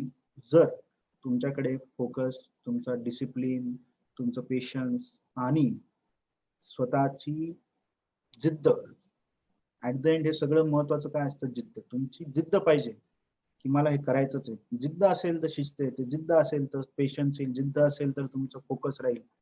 पण जिद्दच नसेल तर काही उपयोग नाही. मग तुम्ही काय आहे की फक्त नावाला पुस्तकं घेऊन याल, नावाला हा क्लास लावणार, नावाला ते क्लास लावणार. थोडंसं काही झालं की नाही नाही युपीएससी खूप चेंज होतंय, युपीएससीचा पॅटर्न खूप अनप्रेडिक्टेबल होतोय, खूपच कमी जागा आल्या आहेत, ह्या वर्षी ओबीसीत एकच जागा आहे आणि 2च जागा आहेत. अहो पण एकच जागा तुम्हाला किती लागते? एकच जागा हवी आहे ना. एका माणसाला एकच जागा हवी. तुमच्यात इच्छा असेल तर तुम्ही ती एक जागेसाठी तुम्ही फाईट करा. पण ती नसेलच, जिद्दच नसेल तर काही उपयोग नाही. मग तुम्ही फक्त कारण शोधाल की त्याच्यातून तुम्ही दुसरीकडे कसं जाऊ शकता. मग तुम्ही दुसरं क्षेत्र निवडलं की तिथे पण तुम्ही बघाल की अरे इझी वे आउट काय? मी याच्यातून कुठे दुसरीकडे जाऊ शकतो आणखीन. ऑलवेज कन्फ्युजन आणि इझी वे आउट. माणसाला काय असतं की अंगाला घाम येऊ नये हे माणसाला हवं असतं. एक साधं उदाहरण देतो. आपण काय करतो? आपल्याला कोणतेही सर्टिफिकेट हवं असेल, आपल्याला लाईनीत उभं राहायचं नाही. कुठे जॅक लागेल का आपण बघतो. कोणी ओळखीचं आहे का आपण बघतो. की घाम नाही आला पाहिजे अंगाला. आपल्याला त्रास नको जायला पाहिजे. सगळं घर बसल्या मिळालं अतिउत्तम. आणि त्याच्यात काय आहे की आजकाल आपल्या म्हणजे पालकांचं पण थोडं चुकतं. ते कधीच इव्हन साधं तहसील ऑफिसला पण मला नाही वाटत ग्रॅज्युएशन होईपर्यंत कोणी जात आहे.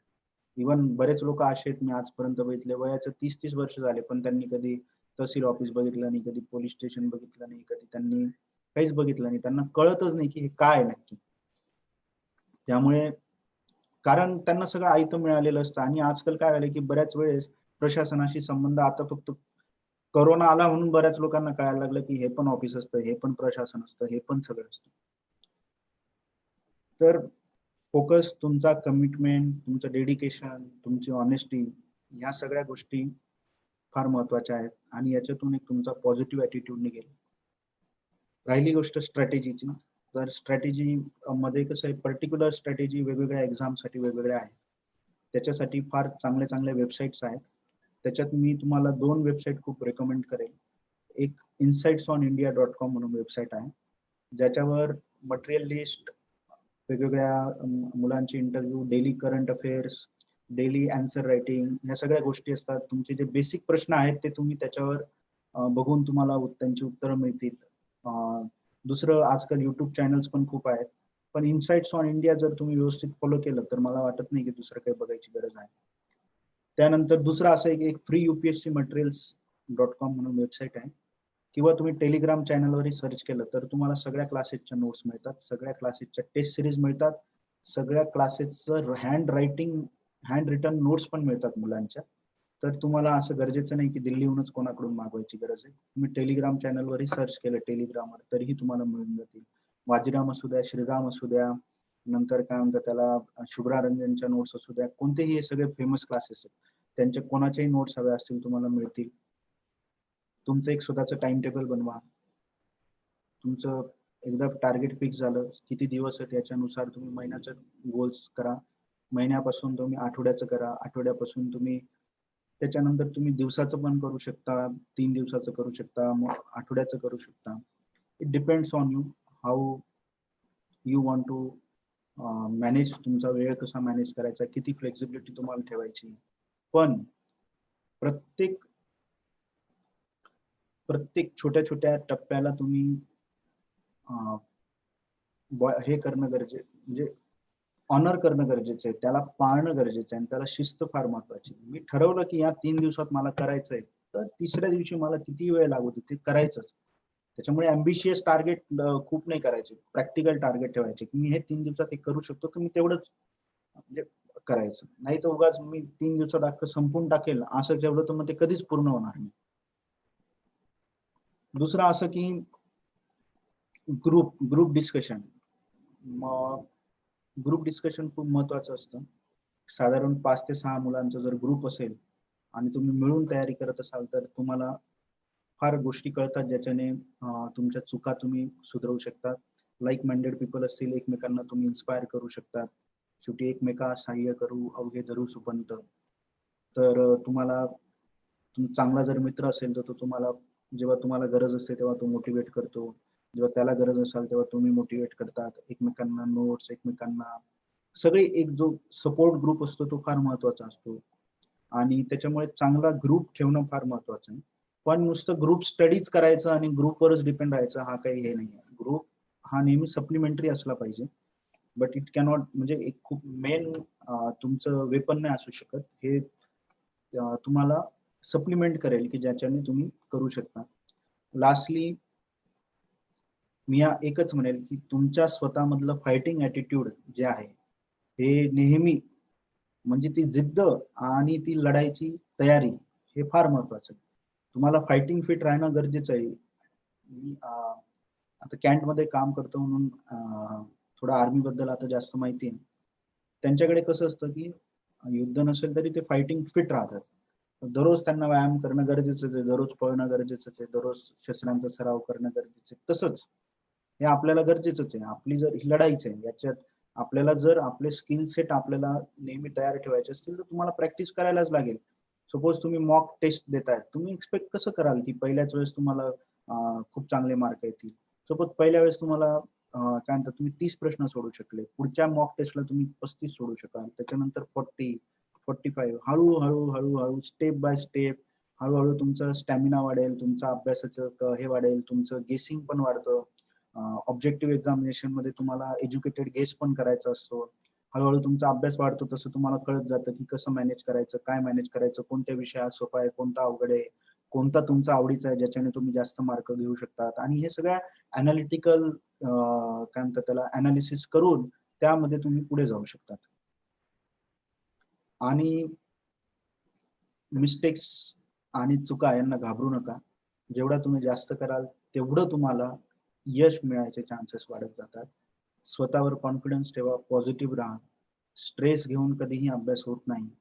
पॉझिटिव्ह ॲटिट्यूडने अभ्यास केला, आपलं कमिटमेंट असलं, 100% आपलं जर अंडरलाईन गोल चांगलं असलं तर तुम्हालाही सगळ्या बाजूने तुम्हाला मदत अवेलेबल आपोआप होते आणि आपोआप कोणी ना कोणी तुम्हाला चांगला माणूस मिळेल जो गायडन्स देईल. आपोआप तुम्हाला चांगला मित्र पण मिळेल ग्रुप डिस्कशनसाठी.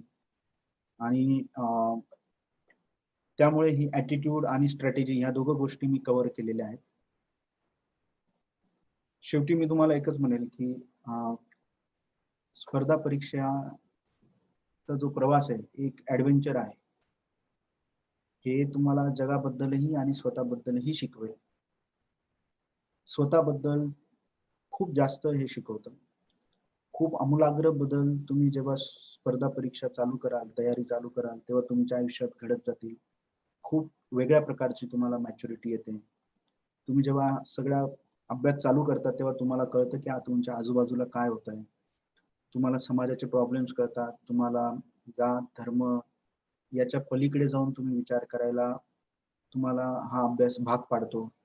त्याच्यामुळे तुम्हाला बरेचसे तुमचे प्रिजुडाईज, बरेचसे तुमच्या मनातले जे आतापर्यंत प्रिजुडाईसेस आहेत ते दूर होतात. त्यानंतर एक शेवटी तुम्हाला एंड जो आहे त्याच्यात तुम्हाला यश मिळो ना मिळो ह्या प्रवासातून जे तुम्हाला नॉलेज मिळालेलं असेल, जे तुम्हाला स्किल मिळालेलं असेल हे तुम्हाला कोणत्याही क्षेत्रात सक्सेसफुल बनवतं. आणि यश अपयश या नाण्याच्या दोन बाजू आहेत. 90% यश मिळालं, 10% फेल्युअरचे चान्स असणारच आहेत. त्याच्यात घाबरायचं काम नाही. तुम्ही कधीही स्वतःवर विश्वास कधी गमावू नये. मी असे बरेचसे माझे मित्र बघितलेले आहेत. नाशिकचंच उदाहरण देतो, उमेश खंडबाळे म्हणून आहेत. ते 12वी नापास झाले होते इंग्लिशमध्ये, पण आज IPS आहेत. त्याचं कारण असं की त्यांची जिद्द.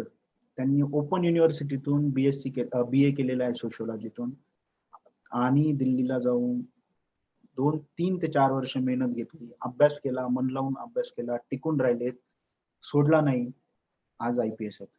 तसंच मी असेही मुलं बघितलेले आहेत की अगदी त्यांच्या घरची परिस्थिती खूप वाईट आहे, कसं तरी शिक्षण कसं तरी मिळालं त्यांना नशिबाने, पण त्यांनी सोडलं नाही. तर आपण आज, तुम्ही जर हे लेक्चर बघत असाल तर मी असं अज्युम करतो की तुमची परिस्थिती चांगली आहे, तुम्हाला सगळा सपोर्ट आहे. जसं मला नशिबाने माझ्या पॅरेंट्सने खूप सपोर्ट दिला. त्यांनी माझ्यावर कधीच प्रेशर टाकला नाही की तू आजच नोकरी पकड, आजच हे पकड. मला पैशाची गरज लागली, त्यांनी तेवढे मला पाठवले. मी फोन केला की त्यांनी दुसऱ्या दिवशी मला पैसे पाठवून द्यायचे. त्याच्यामुळे मला कधी टेन्शन नव्हतं की मला दिल्लीला 6 लोकांमध्ये 10 लोकांमध्येच राहायचंय आणि मला हेच करायचंय. तसं मला कधी काही प्रॉब्लेम नाही आला. त्यामुळे मी त्या मानाने आय वॉज व्हेरी लकी की मला सपोर्ट मिळाला. पण मी असं पण बघितलंय की प्रतिकूल परिस्थितीतही लोकांनी संघर्ष सोडला नाही आणि स्वतः सॅक्रिफाईस करून, स्वतः त्या संघर्षाचा पार्ट बनवून स्वतःला झोकून घेतलं आणि त्यांनी सक्सेस मिळवलं. आज सक्सेस मिळाल्यानंतर त्यांचं आयुष्य चेंजच झालं. पण त्या स्वतःच्या आयुष्यात चेंज झाल्यानंतर त्यांनी बाकीच्यांच्या पण आयुष्यात चेंज करण्यासाठी ते आज प्रयत्न करत आहेत. ऑब्विसली बऱ्याच वेळेस आपलं अट्रॅक्शन कॉम्पिटेटिव्ह एक्झामिनेशन मध्ये पर्क्स कडे असतं. ऑब्विसली पर्क्स हा एक प्रकार आहे की ज्याच्याने तुम्ही याच्याकडे येऊ शकता. तुम्हाला गाडी मिळते, तुम्हाला बंगला मिळतो, तुम्हाला नोकर चाकर मिळतात, तुम्हाला सगळे लोक सॅल्यूट मारतील, 100% मारतील, आणि तुम्हाला बरेच लोक विचारतील पण. जे लोक तुमच्याशी कधी, इव्हन तुमचे नातेवाईक पण, जे लोक तुमच्याशी कधी बोलले नाही, तुम्ही अधिकारी झाल्यानंतर अचानक त्यांच्या आयुष्य म्हणजे त्यांच्या दृष्टिकोनातून तुम्ही खूप त्यांचे जवळचे बनून जातात. काय हरकत नाही, हे सगळे it's part and parcel of life. त्याला त्याच्या पद्धतीनेच घ्यावं.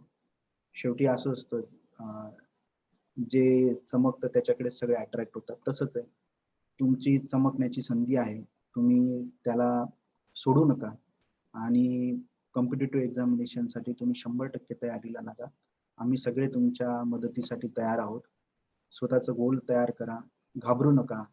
आणि यश अपयश हा एक इट्स लाईफ, त्याला काही म्हणजे घाबरण्यासारखं नाही आहे. आणि त्याच्यामुळे प्रयत्न नाही करणं हा तर फारच मूर्खपणा आहे असं मला तरी वाटतं. बिंदास अभ्यास करा, बिंदास तयारी करा आणि बिंदास काय म्हणतात त्याला, आपलं सगळं याच्यात झोकून द्या आणि 100% तुम्हाला यश मिळेल. मी कधी विचार पण नव्हता केला की मला MPSC पण मी पास होईल, UPSC पण पास होईल, पण नशिबाने आणि मला कळालं आणि माझी स्ट्रॅटेजी राईट ठरली, त्यामुळे मी पास झालो. त्यामुळेच मी हा महत्वाचं आहे की तुमचा ॲटिट्यूड आणि स्ट्रॅटेजी जर चांगलं असेल तर 100% तुम्हाला यश मिळेलच. आणि यासाठी आम्ही असं ठरवलंय की भूषणजी सोनजेंसोबत की माननीय सुनील नेरकर यांच्या मार्गदर्शनाखाली आम्ही स्पर्धा परीक्षांचा एक मेंटर प्रोग्राम चालू करणार आहोत. त्यासाठी आम्ही लवकरच एक गुगल फॉर्मची लिंक तुमच्यासोबत शेअर करणार आहोत, ज्याच्यात तुम्ही तुमचं एज्युकेशन बॅकग्राऊंड, तुम्ही कोणत्या परीक्षेसाठी तयारी करणार आहात, तुम्ही काय तयारी केलेली आहे, हे सगळे प्रश्न आम्ही त्याच्यात केलेले आहेत. त्यानंतर आमचा असा विचार आहे की एक इनिशियल हँड होल्डिंग जे असतं तुम्हाला, की बऱ्याच वेळेस मुलांना कळत नाही, छोटे छोटे प्रश्न असतात, मी कुठून चालू करू, मी काय पहिले वाचू, कोणते पुस्तकं घ्यायचे, दिल्लीला तयारी करायची, पुण्याला तयारी करायची, नाशिकला तयारी करायची, किती तास वाचन करायचं, काय खायचं, काय अभ्यास करायचा, कसं करायचं, नोट्स काढू की नको, नोट्स कशा काढू, पेपर कसा वाचायचा, रिडिंग कसं करायचं, हे पाठांतर करायचंय का, हे पाठांतर करायचं नाही का, किती प्रॅक्टिस करायची, कोणती टेस्ट सिरीज लावू, काय, या सगळ्या छोट्या छोट्या छोट्या छोट्या या गोष्टींसाठी एक मायक्रो गायडन्स देण्यासाठी आमचा प्रयत्न असेल की एक 5 ते 6 लोकांचा ग्रुप बनवून त्यांना एक मेंटर असाइन करणं. त्याच्यासाठी जसं सपोज जर बँकेसाठी करणार असाल तर आम्ही बँकेचा कोणी अधिकारी ज्याने रिसेंटली एक्झाम क्रॅक केली आहे त्याला तुम्ही त्यांचा मेंटर बनवू. मग तो तुम्हाला गायडन्स देऊ शकेल की हे पुस्तकं वाचा, याची अशी तयारी करा, याच्यात तुम्ही असं तयार करा. तसंच UPSC साठी पण MPSC साठी पण मी आपले जे आहेत साधारण 8-10 मुलं जे आपले अधिकारी जे बनलेले आहेत आपल्या समाजातून त्यांच्याशी पण बोललो आहोत आणि मी बाकीच्यांशी पण बोलले आहे की जर वेगवेगळ्या ऑप्शनलसाठी पण गायडन्स हवा असेल तर we will 100% make efforts to आम्ही 100% प्रयत्न करू आणि तुम्हाला मेंटर असाइन करू. जो मेंटर तुम्हाला याच्यासाठी गाईड करेल, परफेक्ट गाईड करेल आणि तुम्ही त्याच्यावर विश्वास ठेवून ऑब्व्हियसली स्वतःचे डोळे उघडे ठेवून पण तुम्हाला करायचंच आहे. असं नाही की जो मेंटर सांगेल ते 100% करेक्ट असेल, पण आमचा एक प्रयत्न असेल की तुम्हाला इनिशियली हँड होल्डिंग करून तुम्हाला ज्या अडचणी, जे बऱ्याचशा गोष्टी समजायला आम्हाला 8-8, 9-9 महिने लागले, वर्ष निघून गेले, त्या तुम्हाला पटकन समजून, पटकन मिळून, जेणेकरून 3 अटेम्प्ट न लागता तुम्ही पहिल्या अटेम्प्टलाच पास व्हावं आणि तुम्ही IAS, IPS बनावं, जेणेकरून या क्षेत्रांमधलं प्रमाण वाढेल. या क्षेत्रात आपण आपलं काय म्हणतात त्याला, जेवढा जास्त आपला याच्यातून लोक येतील तेवढ्या लोकांना फायदा होतो, तेवढ्या लोकांना या क्षेत्रांची दारं उघडतात. याच्यामुळे बराचसा फरक, एक सामाजिक बदल घडत असतो. आणि जसं की काय म्हणतात त्याला, आपल्या समाजासाठी OBC बनवायला जेवढं सगळ्यांना प्रयत्न करायला लागले, जर तेच आपल्या समाजातले अधिकारी खूप असते तर थोडे प्रयत्न कमी करायला लागले असते. तसंच मला तर फायदा झाला याचा. त्यामुळे मी खूप आभारी आहे की नेरकर साहेबांनी आणि सगळ्यांनी खूप मेहनत घेतली, त्याचा मला फायदा झाला. मी 2012 ची पहिली परीक्षा दिली तेव्हा मी ओपन कॅटेगरीतून दिली, पण 13 ला OBC झालो आणि त्या वर्षी मी OBCतून फॉर्म भरला आणि 13 ला मी MPSC OBCतून पास पण झालो. तेच मला ओपन कॅटेगरीत 20 ते 25 मार्कांचा मला फायदा झाला. आणि त्यामुळेच मी असं म्हणेल की या सगळ्या गोष्टी का पॉसिबल होतात, कारण सिस्टीम, प्रशासन, या सगळ्या व्यवस्थेत, कायदा यासाठी एक प्रेशर ग्रुप सगळ्यांचाच असतो, प्रत्येकाचा असतो. आणि आपणही केला तर काही त्याच्यात मला असं वाटतं की काही चुकीचं नाही. आज तुम्ही बघाल किसान संघटन असतं, मजदूर संघटन असतं, ट्रेडर्स बॉडी असते, कॉमर्स बॉडी असते, लॉयर्स असोसिएशन असतं, पोलीस असोसिएशन आहे, इव्हन कर्मचारी IAS असोसिएशन पण आहे. तसंच एक आपलं पण एक समाजाचा प्रेशर ग्रुप केव्हा बनेल, जेव्हा आपले लोक या क्षेत्रात येतील आणि त्याच्यानंतर जेव्हा आपल्याला कधीही काही गरज लागली तर याच्यातून आपण पॉझिटिव्ह बदल घडवू शकतो. आपण सगळ्यांचा एक प्रेशर ग्रुप ऍक्ट करून सिस्टीमवर तो एक प्रेशर आणून आपल्या सगळ्यांसाठी, आपल्या जे घटक आहेत ज्यांना त्रास होतोय, ज्यांना प्रॉब्लेम होतोय, त्यांच्यासाठी जर आपण एक प्रयत्न केले तर त्याच्यातून एक चांगला पॉझिटिव्ह बदल होऊ शकतो. उदाहरण द्यायचं तर आता मी कळवण ओतूर इथला आहे, त्यामुळे मी एका कळवण, सटाणा, मालेगाव, देवळा असे 4 तालुका आहेत, जो ऍक्च्युली आदिवासी एरिया आहे. आणि हा जर तुम्ही बघाल तर नाशिक डेव्हलपमेंट आणि कसमादे असं ज्याला म्हणतात, त्या डेव्हलपमेंटमध्ये नक्कीच फरक आहे. तर या कसमादेसाठी आपण काय करू शकतो, म्हणून कसमादे याच्यातून जेवढे पण अधिकारी झालेले आहेत, ग्रुप बी असू द्या, ग्रुप ए असू द्या, सगळ्या समाजाचे आम्ही एक ग्रुप तयार केला आहे. आणि छोटे छोटे त्याच्यातून आता पहिलं आमची मीटिंग झाली होती, त्याच्यात आम्ही असं ठरवलं की कळवणला, सटाण्याला, मालेगाव, देवळा इथे लायब्ररी तयार करायच्या, जेणेकरून, आणि त्या लायब्ररी शासनाच्या स्कीम मधून तयार करायच्या आणि लोकांना उपलब्ध करून द्यायच्या, जेणेकरून आपल्याकडचे लोक आणखीन वेगवेगळ्या फील्डमध्ये सक्सेसफुल होऊ शकतील.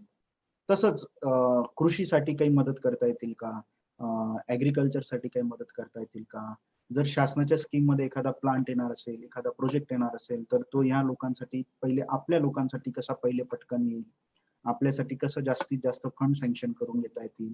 या सगळ्या छोट्या छोट्या गोष्टी आहेत ज्याच्याने आपण खूप साऱ्या बदल आपण घडवू शकतो आणि खूप सारे प्रयत्न करून खूप साऱ्या लोकांना आपण या योजनांचा लाभ देऊ शकतो, असं आमची एक संकल्पना आहे. तसंच जर तुम्ही ठरवलं, तुम्हीही याच्यात या प्रोसेसमध्ये आलात, एक आपला ग्रुप झाला चांगला सगळ्यांचा मिळून, तर आपण खूप साऱ्या गोष्टी करू शकतो, खूप साऱ्या पॉझिटिव्ह गोष्टी करू शकतो.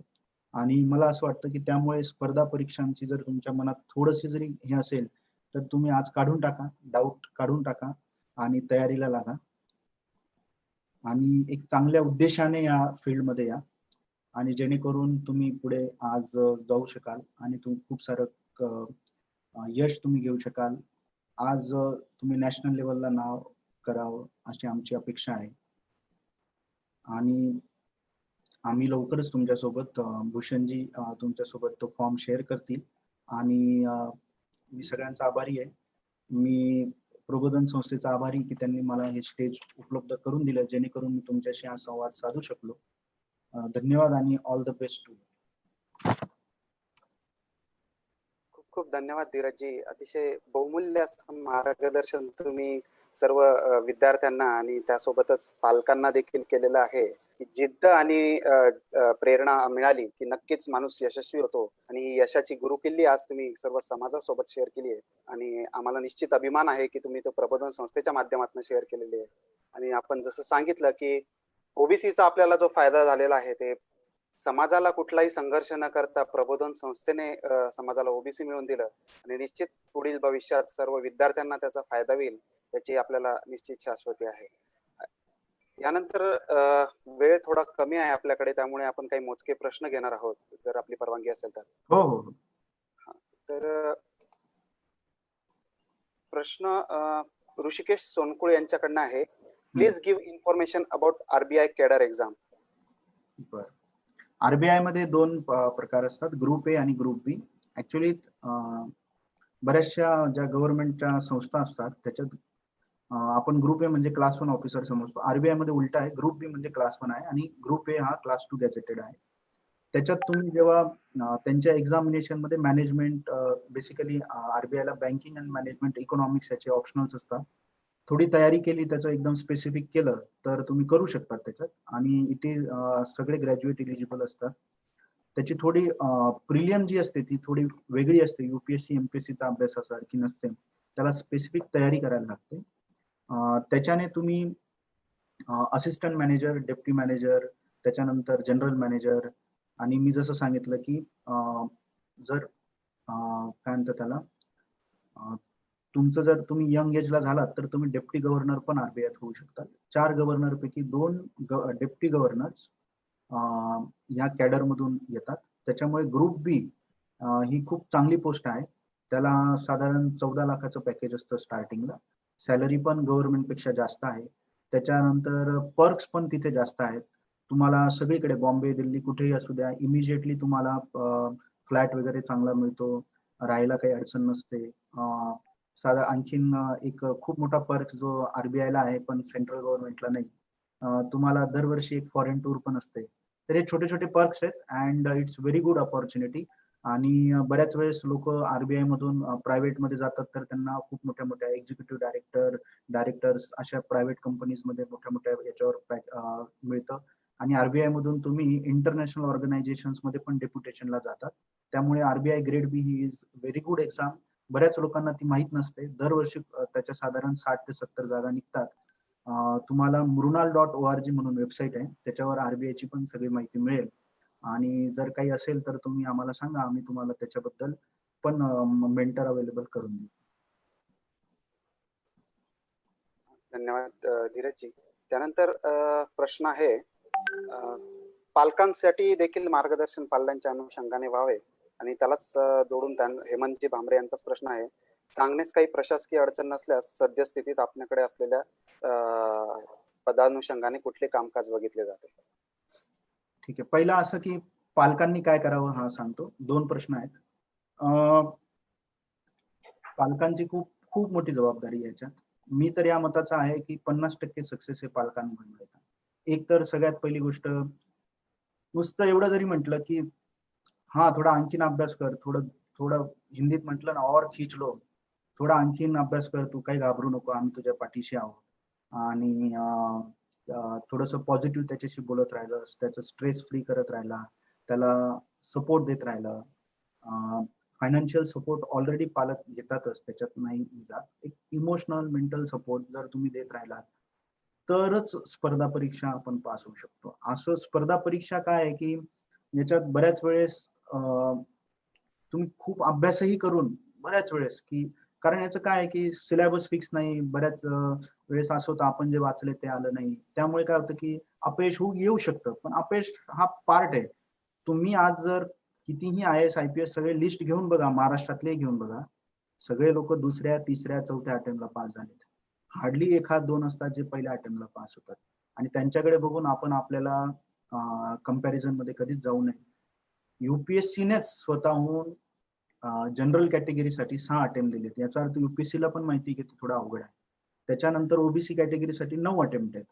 त्यामुळे आपण असं घाबरून नाही जायचं आणि तो एक सपोर्ट द्यायचा, स्ट्रॉंग सपोर्ट दिला तर 100% त्याला एक म्हणजे एक एन्व्हायरमेंट मिळतं आणि तो अभ्यास करू शकतो. आणि दुसरं असं आहे की मी या मताचा आहे की सपोज त्याला थोडीशी अडचण असेल तर त्याला तुम्ही घेऊन जा ना, जिल्हाधिकारी कार्यालयात घेऊन जा, त्याला तुम्ही कॉर्पोरेशन कार्यालयात घेऊन जा. आपली तुमची ओळख असतेच थोडी ना कुठे ना कुठे, एखाद्या अधिकाऱ्याशी भेटवा, जेणेकरून तो त्याला प्रत्यक्षात बघून कळतं की काय नक्की करतोय काय नाही करत आहे. आणि जो काठावर असतो तो आपोआप, एकदा तुम्ही जिल्हाधिकारी कार्यालयात गेला आणि त्याचं पूर्ण तो रुतबा बघितला की आपोआप तो त्या काठावरून तयारीच्या मानसिकतेत येऊन जातो. त्याच्यामुळे काय आजकाल बऱ्याच मुलांना काय आहे की फक्त व्हॉट्सअप आणि हे ते म्हणजे एक ऍडिक्शन झालेलं आहे स्क्रीनवर. त्याच्यातून तुम्ही त्यांना थोडं रिअल लाईफ मध्ये जर दाखवलं की हे असं असं आहे, हे असं असं करायचंय, तर 100% ते करू शकतात. आता दुसरा प्रश्न की मी काय करतोय. कंटोन्मेंट बोर्ड हे ऍक्च्युली कॉर्पोरेशन टाईप असतं. इथे आम्हाला सगळ्या बेसिक सर्व्हिसेसकडे लक्ष द्यायचं असतं.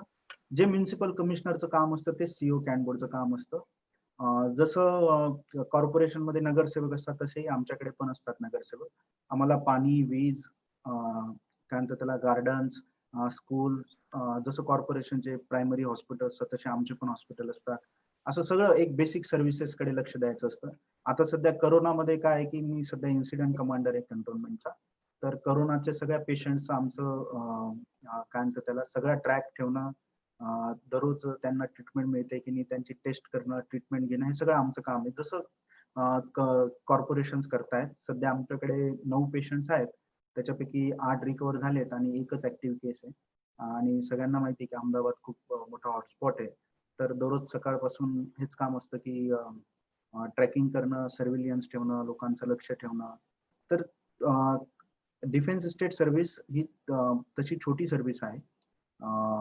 त्याच्यात कमी ऑफिसर्स आहेत ऑल इंडियाला, त्याच्यामुळे बऱ्याच लोकांना माहित नसतं. कारण डिफेन्सचं कसं असतं की पब्लिक कॉन्टॅक्ट हा थोडा कमी असतो. पण पिक्युलरली आमच्या सर्व्हिसमध्ये आमचा पब्लिक कॉन्टॅक्ट पण खूप आहे, कारण कंटोन्मेंट बोर्ड्समध्ये जे सिव्हिलियन्स लोक राहतात त्यांच्यासाठी सगळ्या सुविधा पुरवणं हे माझं काम आहे सध्या. धन्यवाद. पुढचा एक प्रश्न आहे किरण येवले यांच्याकडनं. From when we have to make preparation for UPSC MPSC guidelines means eligibility criteria. Guidelines तर एकदम सोपा, एलिजिबिलिटी की तुम्ही ग्रॅज्युएट असलं पाहिजे. आणि जर तुम्ही ग्रॅज्युएशनच्या शेवटच्या वर्षी असाल तरी तुम्ही UPSC देऊ शकतात, MPSC पण देऊ शकतात. म्हणजे त्याच्यात काही मोठा हे नाही. गाईडलाईन्स म्हणजे काय, कधी तयारी करणं, तयारी कधीही करू शकतात. जर तुम्ही आज ग्रॅज्युएशन मध्ये असाल तर तुम्ही आजपासूनच करा. जर तुम्ही ग्रॅज्युएट होऊन गेला असाल तर तुम्ही आजही चालू करू शकतात. मी या मताचा आहे, जर सपोज तुम्ही इंजिनिअरिंग वगैरे करत असाल तर तुम्ही चालू करू शकता. जर तुम्ही 3 वर्षाचं ग्रॅज्युएशन करत असाल तर तुम्ही सेकंड इयरला चालू करणं गरजेचं आहे, जर तुम्ही ग्रॅज्युएट झाल्यानंतर इमिजिएटली अटेम्प्ट देणार असाल तर. कारण याचा अर्थ आहे की परीक्षा जशी 1.5 वर्ष चालते, परीक्षा काय होतं की मे किंवा जून मध्ये प्रिलियम चालू होते. मेन्स ही तुमची ऑगस्ट, सप्टेंबर किंवा ऑक्टोबर या 3 महिन्यांपैकी 1 महिन्यात असते. आणि त्यानंतर तुमचा रिझल्ट डिसेंबरला लागतो मेन्सचा, आणि त्यानंतर इंटरव्ह्यू तुमची फेब्रुवारी, मार्च, एप्रिल मध्ये होते आणि एप्रिल एंडला रिझल्ट येतो. तर असं जर तुम्ही एक सर्कल पकडलं तर फेब्रुवारीत नोटिफिकेशन आउट झाल्यापासून प्रिलियम, जून, मेन्स आणि इंटरव्ह्यू असं 3 मिळून परत रिझल्ट येईपर्यंत पुढचा जून येतो, म्हणजे 1 वर्ष निघून जातो. जर तुम्ही परीक्षा जूनला देणार असाल प्रिलियम तर तुम्हाला 1 वर्ष आधी तयारी चालू करायला लागते. तर 1.5 वर्ष हा एक्झामचा पिरियडच आहे. तर त्यामुळे मग 1-1.5 वर्ष तुम्हाला आधी तयारी करणं गरजेचं आहे.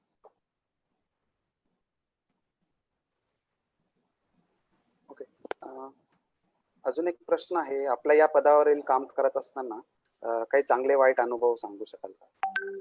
चांगले वाईट अनुभव तसं वाईट अनुभव नाही सांगणार, चांगलेच अनुभव सांगतो. वाईट अनुभव सांगणं, वाईट अनुभव येतातच. जसं की आम्हाला आता एन्क्रोचमेंट तोडायची असते त्यावेळेस खूप सारा रोष तुम्हाला लोकांचा घ्यायला लागतो आणि तो तुमचा पार्ट आणि पार्सल आहे तुमच्या जॉबचं.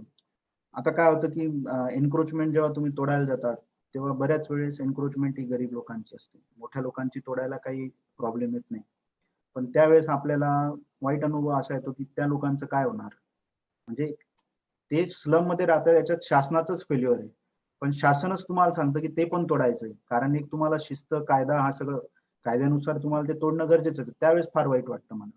त्यामुळे एन्क्रोचमेंट तोडताना तर म्हणजे त्रास होतोच. खूप सारे लोक त्रास पण देतात, प्रेशर पण येतो. मी जेव्हा नवीन नवीन गेलो होतो तर मला पहिल्याच दिवशी खूप फेमस अमृतसरचे एमपी होते, त्यांचा फोन आला. अँड तुम्ही सगळ्यांना त्यांना बघितलं असाल, कॉमेडी चॅनल वगैरे त्याचे ते शो होतात. एमपी अमृतसरचे एमपी खूप फेमस आहेत. तर खूप सारा मला प्रेशर आला. ते वाईट अनुभव आहेत. चांगले अनुभव असे आहेत की तुम्ही बऱ्याचशा गोष्टी करू शकता.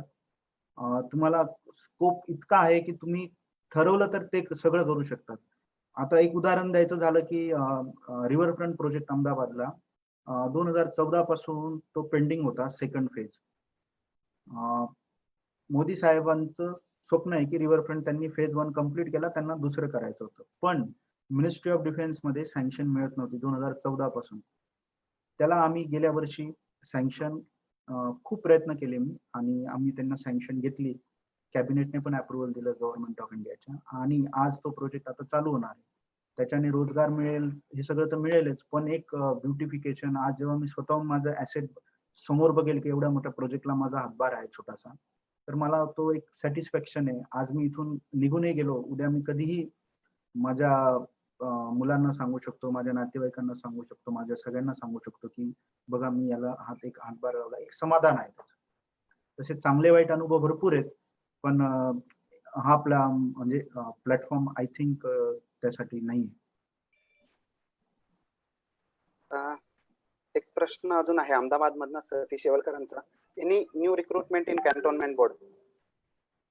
सध्या तर आता लॉकडाऊन मध्ये तर नाहीये, पण आली तर तुम्हाला नक्कीच कळेल, कारण पेपरमध्ये ऍडव्हर्टाइजमेंट येईलच आणि मी सगळ्या ग्रुपवर शेअर करेलच कॅन्टोन्मेंट मध्ये जर काही रिक्रुटमेंट असेल. शेवटचे 2 प्रश्न घेणार आहोत. सर 2 वर्ष झालेत, दीपक अमृतकरांचा प्रश्न आहे. 2 वर्ष झालेत युपीएससी एक्झाम क्रॅक नाही केली. घरून प्रेशर आहे. आता एमपीएससी वर फोकस करू की युपीएससी वर? यात मी असं म्हणजे हा सगळ्यांवरच येतो की 2 वर्ष होतात याच्यात. आता याच्यात कसं आहे की तुमची अभ्यासाची किती तयारी आहे आणि तुम्हाला काय वाटतं, हा शेवटी पर्सनल डिसिजन आहे आणि त्याला तुम्ही स्वतःच अनालिसिस करू शकतात की माझा अभ्यास किती झालेला आहे, मी मेन्सचा किती अभ्यास केलेला आहे, मी पहिल्या दोघं याच्यात प्रिलियम झालो की नाही, मेन्स झालो की नाही. त्यामुळे स्वतः अनालिसिस करा आणि वाटलं तर तुम्ही मला मेसेज करा, मी तुमच्याशी पर्सनली बोलेल की काय करायचं काही नाही. कारण हे असे डिसिजन फार ट्रिकी असतात की कोणत्या एक्झामवर फोकस करायचा. याच्यासाठी स्वतःच्या अभ्यासाची किती तुम्ही तयारी, म्हणजे तुमची तयारी आहे आणि तुम्ही किती करू शकता, हे सगळं अनालिसिस करणं गरजेचं आहे. पुढचा प्रश्न आहे रमी लेवला. Please share your interview experience आणि any tricky questions if you would like to share. Interview मी तसे 4 दिल्यात युपीएससीच्या, 4 नाही 5 दिल्या आहेत, सॉरी, आणि एमपीएससीच्या पण 2 दिल्या आहेत.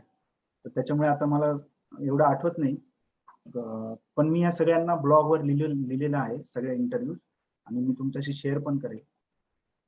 ट्रिकी क्वेश्चन, मला ट्रिकी क्वेश्चन असं विचारलं होतं की तुम्हाला नाशिक जिल्ह्याचा जिल्हाधिकारी बनवल्यानंतर तुम्ही काय कराल पहिलं काम. तर खूप अवघड आहे हा प्रश्न. काय कराल याच्यातून तुमचं म्हणजे काय पर्पज आहे, तुमचं काय विजन आहे, तुमचं सगळं तुमची पर्सनॅलिटी या एका प्रश्नातून कळते की तुम्ही काय करणार. तर मी सांगितलं होतं की नाशिक जिल्हा हॉर्टिकल्चर साठी फेमस आहे. नाशिक जिल्ह्यात द्राक्ष, डाळिंब, नंतर ओनियन, नंतर बरेचसे भाजीपाल्या, या सगळ्यांसाठी दरवर्षी नाशिकला प्रॉब्लेम येतो की त्यांना किंमत मिळत नाही, त्यांना स्टोरेजचा इश्यू आहे, त्यांना हे सगळं आहे. आणि याचे सगळे बेनिफिट्स काय आहेत, शेवटी शेतकरी जे आहेत आपले 60% ते ट्रायबल आहेत, तर त्यांना फायदा होईल. त्याच्यामुळे मी काय करू शकतो हे मी थोडंसं उत्तर दिलं होतं सप्लाय चेन वगैरे असं डिटेलमध्ये. आणि त्यानंतर एक ट्रिकी क्वेश्चन त्यांनी मला असं विचारलं होतं की तुमच्या गावाचं जर तुम्हाला सरपंच बनवलं तर तुम्ही काय कराल. तर हा पण तसाच जिल्हाधिकाऱ्यांसारखा अवघड आहे. बाकी असे ट्रिकी क्वेश्चन्स मला असं वाटतं की काही असे विवादित प्रश्न काही युपीएससी एमपीएससी इंटरव्ह्यू विचारत नाही, ते सोपे सोपे विचारतात. त्यामुळे फक्त तुमचं कसं आहे की तयारी आणि तुमचा ॲटिट्यूड हा महत्वाचा आहे. पण मी शेवटी तुम्हाला शेअर करतो, मला पहिल्या इंटरव्ह्यूला मला 127 मार्क्स होते out of 275. It was very low आणि माझं त्यावेळेस 3च मार्काने राहिलं होतं. मी तुम्हाला शेअर पण केलं. आय थॉट की माझ्या पर्सनॅलिटीत काय चूक झाली. पण मी जेव्हा दुसऱ्या वर्षी मी खूप तयारी केली, त्याच्यात मी दर 10 मिनिट म्हणजे दररोज मी माझं स्वतःच एक 5 प्रश्न तयार करायचो, त्याची उत्तरं द्यायचो. आपलं त्याच्यानंतर मला कळालं जेव्हा मी ते व्हिडिओ बघून की आपण बोलताना आपले मुद्देसूद विचार आले पाहिजे. आपल्याला ती सवय नाहीये की आपण पटकन कन्क्लुजन सांगितलं पाहिजे. नंतर बॉडी लँग्वेज हे ते या छोट्या छोट्या गोष्टींवर वर्कआउट केलं आणि त्यावेळी I got 190 marks which is more than average आणि 190 मार्क्स एक्सिलंट कॅटेगरीत येतात. तर काय असं एका वर्षात काय माझं आयुष्य पर्सनॅलिटीत खूप फरक पडला असं नाहीये. पण एक तयारी, ते मुद्दे मांडण्याची पद्धत, त्याच्यानंतर कम्युनिकेशनवर विचार करणं आणि थोडंसं वाचनात फरक, याच्यामुळे मला इंटरव्ह्यूत चांगले मार्क मिळाले. एक ट्रिकी क्वेश्चन त्यांनी मला विचारला होता की भारतातले सगळ्यात मोठे 3 प्रॉब्लेम सांगा तुम्ही. आता भारतातले what are the 3 worst problems in India. मग त्याच्यात मी तरी स्वतः असं सांगितलं होतं की पॉवर्टी, इनइक्वॅलिटी आणि डिफॉरेस्टेशन. तर त्यांनी मला विचारलं होतं की तुम्हाला असं वाटत नाही का की काय म्हणतात त्याला टेररिझम आहे, नंतर ड्रॉट आहे. तर ह्या सगळ्या गोष्टी त्यांनी मला विचारल्या.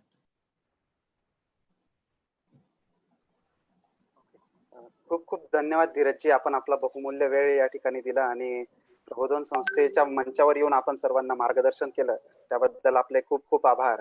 अतिशय उच्च असं हे व्यक्तिमत्व, रक्षा मंत्री उत्कृष्टता पुरस्कार, आर्मी कमांडर उत्कृष्ट सेवा मेडल, विशेष सेवा पुरस्कार, आर्मी कमांडर उत्कृष्ट सेवा मेडल, रक्षा मंत्री उत्कृष्टता पुरस्कार, असे अनेकविध पुरस्कार मिळालेले हे धीरजजी सोंजे व्यक्तिमत्व खरोखर समाजाचं भूषण म्हणायला हवं.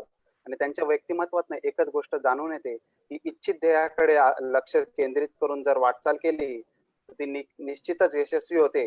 कारण ते सहाय्यक विक्रीकर आयुक्त झाले, उपजिल्हाधिकारी झाले, परंतु त्यांनी आपलं ध्येय सोडलं नाही आणि ते आज युपीएससी पास होऊन IAS अधिकारी म्हणून आज कार्यरत आहेत. खरोखर सर खूप खूप धन्यवाद. आपण आम्हाला सगळ्यांना मार्गदर्शन केलं आणि धीरजजी सोंजे यांच्या सहकार्याने आणि सर्वच आपल्या समाजातील अधिकाऱ्यांच्या सहकार्याने आपण जो नवीन उपक्रम सुरू करत आहोत की प्रबोधन संस्थेच्या माध्यमातून आपण स्पर्धा परीक्षा देऊ इच्छिणाऱ्या सर्व विद्यार्थ्यांसाठी आपण मार्गदर्शन सत्र यापुढील काळात घेणार आहोत आणि त्याच्यासाठी आपण माहिती संकलन करण्यासाठी गुगल फॉर्म तयार केलेला आहे आणि तो गुगल फॉर्मची लिंक मी आपल्या फेसबुकच्या कमेंट मध्ये टाकलेली आहे.